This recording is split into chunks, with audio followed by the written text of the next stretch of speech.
India's upcoming superstars के इस नए एपिसोड में आप सबों का स्वागत है। एक बार फिर मेरे साथ हैं अपकमिंग टैलेंट जिन्होंने अपनी उम्र को मात दे दी और उनका नाम है Anamita Bhattacharya. And welcome to our show Anamita ji. Anamita ji MFI achiever रह चुकी हैं और इनको आपने देखा होगा हमारे वेब सीरीज़ पंचरत्न में भी, और इन्होंने हमारे साथ कई शॉर्ट फिल्में भी की हैं और इसके अलावा भी इन्होंने कई सारे किए हैं प्रोजेक्ट। हम जानेंगे खुद इनसे। तो एक बार फिर नमस्कार अनामिता जी। आप सबसे पहले तो स्वागत है आपका हमारे इस शो में जिसका नाम है इंडियाज़ अपकमिंग सुपरस्टार्स। और हमारे शो की खासियत है कि बड़े बड़े स्टार, बड़े बड़े जो एक्टर एक्ट्रेसेस हैं उनका इंटरव्यू तो लोग देखते ही हैं, लेकिन हमने जो ये नया शो शुरू किया है उन एक्टर्स के लिए, उन टैलेंट के लिए जिन्होंने भी शुरुआत किया है। हम चाहते हैं कि शुरुआती दौर से ही हमारे एक्टर्स को ऑडियंस भी जाने, हमारे कास्टिंग डायरेक्टर, प्रोड्यूसर, डायरेक्टर ये सब भी जाने और उनको एकदम नेचुरल वे में आप मिलें। तो कैसा आप महसूस कर रही हैं, पहले मुझे ये बताइए, और एक्टिंग को लेकर के आप कितना सीरियस है, क्या है कैसा? मुझे तो एक्टिंग बहुत अच्छा लग रहा है अभी। और आप लोग सोच सकते हैं कि इस उम्र में क्यों एक्टिंग कर, हाँ, दुनिया में बिल्कुल। क्यों आए हैं। मेरा लगता है कि हो सकता है ये बीजाकार में मेरा अंदर ही सुप्त था, गुप्त था। ये जैसा है ना को अच्छा बीज अगर पत्थर कंकर का ज़मीन में बोआ जाए तो उसमें कुछ नहीं होता है, लेकिन अच्छा हवा पानी मिलने से, ज़मीन अच्छा होने से वो अच्छा से उगता है। तो मेरा अभी लगता है कि ये मेरा अंदर ही सुप्त था, गुप्त था। ये मुंबई में आके इधर का हवा पानी से मेरा लगता है ये महल से वो धीरे धीरे उगने लगता है। और जब मैं MFI में एडमिशन ली उसके बाद से मेरा लगता है कोर्स ख़त्म करने के बाद अभी तो लगता है उसका पौधा भी निकल रहा है। तो और ये धीरे धीरे मेरा उम्मीद है कि ये बड़ गज का तरफ बढ़ेगा पौधे बढ़ेंगे, पौधे में फल भी आएगा और वो फल बहुतों को मिलेगा। इस तरह से जैसे इन्होंने जो है अपने एज को मात देते हुए इन्होंने सिर्फ अपने लिए नहीं, हमारे लिए नहीं, बल्कि लाखों और करोड़ों उन सभी हिंदुस्तान के बाहर जो देख रहे हैं इस शो को, उन सब के लिए एक प्रेरणा है अनामिता जी, जिन्होंने और मैं एक बात कहना चाहती हूँ कि बाहरी दुनिया को लगता है कि फिल्म दुनिया बहुत मजाक का है, हंसी मजाक खुशी का है, बहुत मौज में है सब।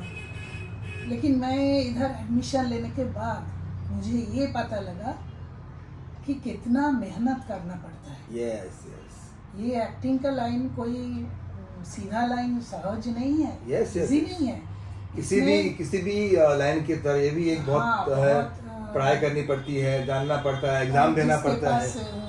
उम्र है, समय है, उन लोग को थोड़ा सा मेहनत करेगा तो मतलब आगे बहुत बढ़ सकता है।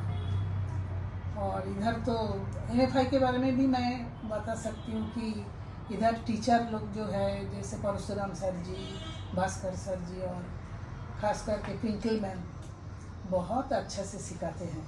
इन लोगों के पास आके मेरा तो दुनिया ही बदल गई। इतना सीखे हैं, मेरा कॉन्सेप्ट था दूसरा, इधर आके पूरा चेंज हो गई। तो इन लोग बहुत अच्छा से सिखाता है। ट्विंकल मैम तो एकदम लगता है कि होमली भी है और प्रोफेशनल भी है, दोनों मिला के कोई नाम लिया जाए तो होम प्रो या प्रो होम कुछ ऐसा बोल सकता है।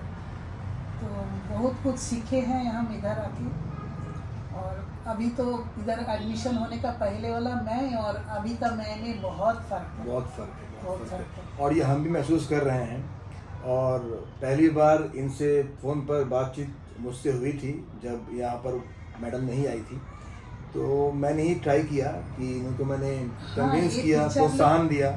ये टीचर लोग को तो मेहनत है, लेकिन मेरा लगता है इसका पीछे आप जैसा डायरेक्टर है ना, अरे हाँ। तभी ये संभव हुआ। बिल्कुल हम क्योंकि आपका हमारा चलते ही मैं इधर आई। मैं 2-3 बार ना ना ना ना करते रहे और आप बोले एक बार तो आके देखिए, एक बार आके देखिए। सच में आपका बात नहीं मानती तो मेरा मैंने जिंदगी से बहुत कुछ बाहर ही रह जाता। थैंक यू मैडम, इतने आपका अच्छे बात शब्द। मान के मैं आएगा। Thank you so much for this golden diamond words. लेकिन एक बात ज़रूर है कि हमारी टीम हम लोग मेहनत कर सकते हैं, लेकिन जिसे एक्टर बनना है और कुछ सीखना है तो अनामिका जी में लगातार वो आज भी है, सीखने की जो भावना है। अगर मुझे लगता है कि अगर ये भावना जिस तरह से अनामिका जी सीखती हैं और सीखने के लिए हमेशा तैयार रहती हैं, बहुत दूर रहती हैं, उसके बावजूद भी टाइम पर आना और फिर जाना, फिर क्लास में आना।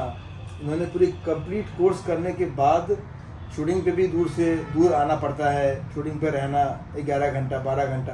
तो ये इनकी मेहनत, इन्होंने ये, मैं फिर से कहूँगा कि ये इन्होंने उन तमाम लोगों के लिए प्रेरणा है जो लोग सोचते हैं कि 55-60 के हो गए अब आराम करना है। नहीं, एक्चुअली में ये उन सभी जवान लोगों के लिए चैलेंज है अनामिका जी, जिन्होंने इस उम्र में भी अपने शौक़, अपने ड्रीम को पूरा करने के लिए बहुत मेहनत करती हैं, अपने ज़ुबान पे काम करती हैं, अपने बॉडी लैंग्वेज पे काम करती हैं, अपने एक्टिंग के जितने भी स्किल और जितने भी क्राफ्ट है उन सब पे अनामिका जी काम करती हैं। और मज़े की बात यह है कि अनामिका जी मुझसे कोर्स पूरा होने के बाद भी मुझसे पूछती हैं, फ़ोन आता है इनका, मुझसे पूछती है जहाँ फंसती है कि ये कैसे होगा, ये कैसे होगा, ये शब्द कैसे होगा, ये उच्चारण। कहीं पर शूटिंग में Yes, कॉल yes. आया तो मैं इनको पूछा कि मैं जाऊं कि नहीं जाऊं। इनसे हाँ। सलाह लेते रही। तो ये बहुत बड़ी बात है। तो अब मुझे ये सीखने बताइए, का मेरा सीखने का बहुत ही, अभी भी मेरा सब कुछ सीखने का बहुत इच्छा रहती है अंदर में। आप सीखने की इच्छा है, इसीलिए आप ग्रो भी करेंगे और हाँ, बहुत ऊपर जाएंगे। क्योंकि मैं सोचती हूँ कि सीखने का कोई उम्र नहीं है। उम्र होता ही नहीं, नहीं। बिल्कुल बिल्कुल। उम्र नहीं होता, कभी भी कोई भी मतलब लास्ट ब्रेक तक आदमी सीख सकता है। Yes yes yes. यही लगता है। और एक्टिंग तो वो सीखने करियर का कोई है। खत्म नहीं होता। यहाँ तो अभी स्कोप इतना बढ़ गया है, वेब सीरीज के आने के बाद, OTT के आने के बाद स्कोप बढ़ गया है, लेकिन at the same time scope बढ़ा है तो एक्टर भी बढ़ गए हैं। इसीलिए अभी सीखे हुए ही एक्टर को मौका मिलता है, क्योंकि हम लोगों को पता है कास्टिंग हम लोग करते हैं तो प्रोड्यूसर डायरेक्टर्स ये बोलते हैं कि भाई एक्सपीरियंस्ड एक्टर को भेजिए और जो पॉलिश्ड हैं, जिसे एक्टिंग का नॉलेज है, उनको भेजिए। तो इसीलिए सीखना बहुत ज़रूरी है। और आप मुझे ये बताइए अभी कि आपकी हॉबी क्या है? मेरा तो हॉबीज है सिंगिंग। हाँ, अनामिका जी गाना भी गाती है। यस। क्लासिकल में मैंने डिप्लोमा की चंडीगढ़ प्राचीन कला केंद्र से। और अभी तो थोड़ा कुकिंग भी है। कुकिंग भी मैं यूट्यूब देख के नए रेसिपी बनाती। और जब भी कई बार क्लास में अनामिका जी आती थी, तो अभी भी आती हैं, तो अपने हाथ का बना हुआ पकवान, खीर लेकर के आती हैं हमारे MFI टीम के लिए, मेरे लिए। और इसीलिए और हम भी रीडिंग राइटिंग भी है मेरा। मैं ट्रांसलेट करती हूँ हिंदी और इंग्लिश। लिखना पढ़ना भी इनको बहुत बंगाली में पसंद है। ट्रांसलेट करती हूँ। और मुझे लगता है कि एक एक्टर को या सिंगर को पढ़ना बहुत ज़रूरी है। आजकल के एक्टरों ने पढ़ना छोड़ दिया है, क्योंकि जब से ये ऑनलाइन जो किताब मतलब बुक्स आ गए हैं, पॉडकास्ट आ गए हैं, तो आप क्या बुक्स पढ़ती हैं अभी? हाँ, बुक्स तो पढ़ती हूँ, बुक्स पढ़ते हैं, लेकिन ज़्यादातर मैं भी व्हाट्सएप फेसबुक पे वहाँ से ही मैं नॉलेज लेती हूँ। और कहीं बहुत टॉपिक्स का ऊपर डिस्कशन रहता है, उसमें भी फेसबुक में भी बहुत ज्ञान मिलता है, व्हाट्सएप में भी बहुत ही आता है। और क्या आपको लगता है कि एक एक्टर को, टैलेंटेड या अपकमिंग टैलेंट को अखबार या किताब पढ़ना चाहिए? पढ़ना तो जरूरी है, शब्दों के लिए, हिंदी उच्चारण के लिए और शब्दों के लिए। और अभी क्या चल रहा है, माहौल कैसा जा रहा है, जमाना कैसे चल रहा है, ये भी फिल्म लाइन का छोड़ के भी दूसरा खबर बिल्कुल भी बिल्कुल रखना जरूरी होता है ना। तो आप जो है ये बताइए कि आपने जब अभी समझो 2 साल पहले, 1.5 साल पहले आपने जब एक्टिंग में पूरा आने का प्लान किया, तो आपके परिवार में आपको सपोर्ट कैसा मिला? आपके हस्बैंड, आपके बच्चों के द्वारा कैसा रिएक्शन रहा, और अभी कैसा है? मतलब किसी ने माना नहीं किया, किसी ने माना नहीं किया। कि तुम अगर, मेरा हस्बैंड भी यही कहता है कि तुम्हारा स्वास्थ्य अच्छा रहेगा, शरीर ठीक रहेगा, कर सकेगा तो करो, मेरा कोई ये नहीं है। और प्रेरणा मैं खुद का प्रेरणा हूँ। अरे मैडम, आप तो प्रेरणा अपना है, लेकिन मैंने मेरा कहा अंदर से मैं सोचा कि जिंदगी भर तो मैं इन लोग को लिए ही कुछ काम करते गए, हाँ, लेकिन मैं हमेशा के लिए ही खाली घर गृह से काम करके मैं उसी में खुद को नहीं रहना। व्यस्त नहीं रहा, कुछ ना कुछ मैं करते गए। तो ये सीखा, वो मेरा मशीन एम्ब्रॉयडरी सीखा, उसका डिप्लोमा किया, मैं म्यूज़िक का किया, कुछ ना कुछ मैं करते गए। एक संस्था बनाया सत्संग का, वो भी कुछ दिन चलाया। कहीं ना मैं कहीं कुछ ये ना सब कुछ था। देखिए फिर तो इधर आर्ट ही आके है, ये एक्टिंग, कहीं ना कहीं आप आर्ट से जुड़े हुए हैं, हाँ, सिंगिंग है, प्योर सत्संग आर्ट है, स्टूडेंट हाँ। है। मैं साइंस का मैं प्योर आर्ट स्टूडेंट। मेरा बंगाली में मैं मास्टर्स की और इंग्लिश में भी की। Very good. ये मेरा असीम विश्वास है कि दोस्तों, अनामिता जी, मैंने इनसे कहा भी था और कई बार कहता हूँ, जैसे निरूपा राय जी थी बॉलीवुड की माँ, वैसे ही मेरी कामना है, मेरी विश्वास है मेरा कि अनामिता जी बॉलीवुड में एक माँ की तरह, चूँकि इनके अंदर इतनी पॉजिटिविटी है, इनके बातों में, इनकी आंखों में इतनी पॉजिटिविटी है जो मुझे नज़र आता है, तो मुझे लगता है कि पॉजिटिव कैरेक्टर में माँ का जो होता है रोल, वो हरदम पॉजिटिव ही होता है। तो मुझे लगता है कि अभी मैं खुद एक फ़िल्म आज मैं खुद साइन करूँगा अनामिता जी को। फिल्म का नाम है शुभ मुहूर्त। मैंने ये फिल्म का नाम अभी लिया आप लोगों के सामने कि इस फिल्म में भी सारे कास्टिंग जो है हमारे MFI की ही टीम, MFI अचीवर्स के द्वारा बन रहा है। MFI अचीवर्स के बीच ऑडिशन लेकर के इस फिल्म को हम बना रहे हैं और इस फिल्म को भी आप देख पाएंगे शूटिंग के बाद बहुत जल्दी OTT प्लेटफॉर्म पे। इस फिल्म में मेरे मन के हिसाब से इनको रोल मैं दे रहा हूँ और ये हीरो की माँ का रोल है। एक ऐसी माँ जो अपने बेटे को कामयाब बनाने के लिए हमेशा परेशान रहती है और बेटा है कि बस हो जाएगा हो जाएगा हो जाएगा। ये कहानी एक फिल्म की है, लेकिन इसके जो बारे में जानेंगे आप बाद में। लेकिन अब मुझे ये बताइए कि माँ का जो रोल है, ये माँ का रोल करने के लिए आपको अलग से भी कुछ तैयारी करनी पड़ती है या आपको लगता है कि मैं कर लूँगी जितना मैंने सीखा है उसके साथ? नहीं, अलग से तो कुछ करना है क्योंकि मैं भी एक माँ हूँ, तो वो फीलिंग्स तो मेरा अंदर ही है। और मैं अभी मैं एक शॉर्ट फिल्म बनाया वेडिंग पार्टी, उसमें भी मैं हीरो का माँ ही बनी, हाँ, बनी थी। तो इसलिए कुछ सीखने का नहीं है। अगर नया कुछ मोड़ होगा घटना में तो वो कुछ ट्राई करना पड़ेगा, नहीं तो बाकी तो सब फीलिंग्स तो माँ का है ही, माँ का है। तो दोस्तों, हाँ दोस्तों, ये थी अनामिता भट्टाचार्य।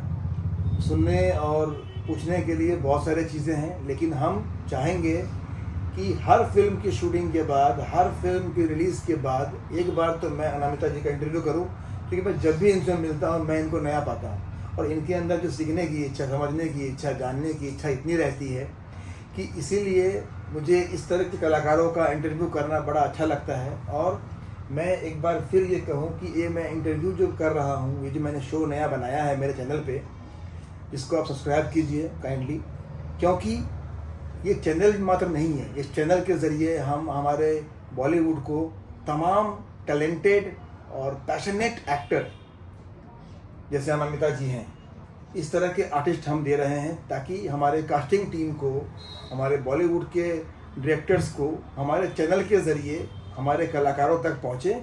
और वो इसी इंटरव्यू में क्या होता है कि हम बैठ के एक ईज़ी माहौल में बातचीत करते हैं ताकि हमारे जो कास्टिंग की टीम है या जो प्रोड्यूसर डायरेक्टर्स हैं वो जान पाए अनामिता जी को इन एंड आउट, इनका नेचर, बिहेवियर, बातचीत और सब कुछ।